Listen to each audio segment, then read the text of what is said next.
Hello bachcho, let's retake given question. The question says a device whose one end is connected to negative terminal and other end connected to positive terminal.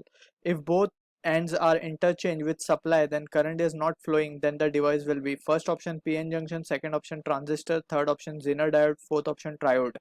So particularly इस question के अंदर we need to understand कि ये जो भी हमें device का नाम दिए गए हैं, सो फर्स्ट ऑफ ऑल हमें पता होना चाहिए कि इनके टर्मिनल्स कितने हैं. ऑलराइट, सो पीएन जंक्शन की अगर हम बात करें सो इसमें दो टर्मिनल्स होते हैं, टू टर्मिनल्स. अगर हम बात करें ट्रांजिस्टर की, ऑलराइट, सो ट्रांजिस्टर में बेसिकली तीन टर्मिनल डिवाइस है. It is a three terminal device. इसमें एक होता है एमीटर, एक होता है बेस, एक होता है कलेक्टर. ऑलराइट, उसको हम डिस्कस करेंगे. और जीनर डायोड की अगर बात करें तो अगेन जीनर डायोड भी दो टर्मिनल का ही डिवाइस है, या हम इसे ऐसा भी कह सकते हैं it is a special type of PN junction only. Alright, so Zener diode की भी अगर हम बात करें तो इसके पास भी दो ही टर्मिनल्स है. ट्रायोड में एज द नेम सजेस्ट यहाँ पे तो तीन इलेक्ट्रोड्स होंगे बेसिकली, सो थ्री टर्मिनल्स है ये भी.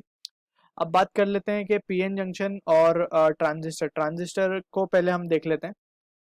Let's try to understand the transistor first. अब इसमें बोल रहा है कि अगर हमने टर्मिनल्स को इंटरचेंज कर दिया तो करंट फ्लो नहीं होगा. ऑलराइट, सो अगर हम ऑप्शंस को देखें और यहाँ पे जो हमने डिस्कशन किया उसको देखें तो हम स्ट्रेट अवे कह सकते हैं कि जो ट्रांजिस्टर है वो तो तीन टर्मिनल का डिवाइस है, emitter base and collector. Alright, so emitter base को बेसिकली हम फॉरवर्ड बायस रखते हैं usually, so that we have already studied in transistor. So इस केस में transistor can not be the answer.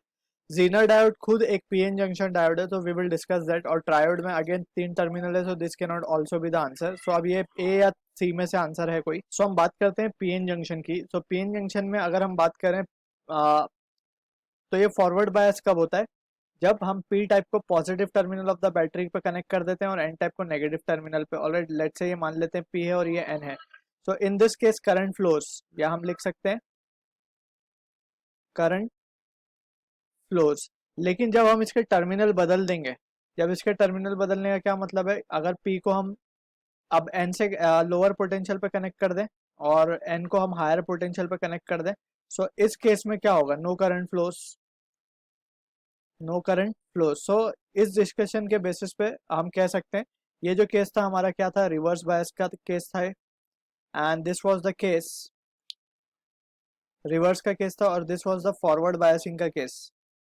Alright, तो हम कह सकते हैं कि PN junction can be the answer. अब जेनर डायोड को भी हम चेक कर लेते हैं. जेनर डायोड बेसिकली कहाँ ऑपरेट करता है? It operates under reverse condition only, जहाँ पे करंट फ्लो नहीं होता. Alright, so this is what the answer to the question is. I hope you understood the solution. All the best.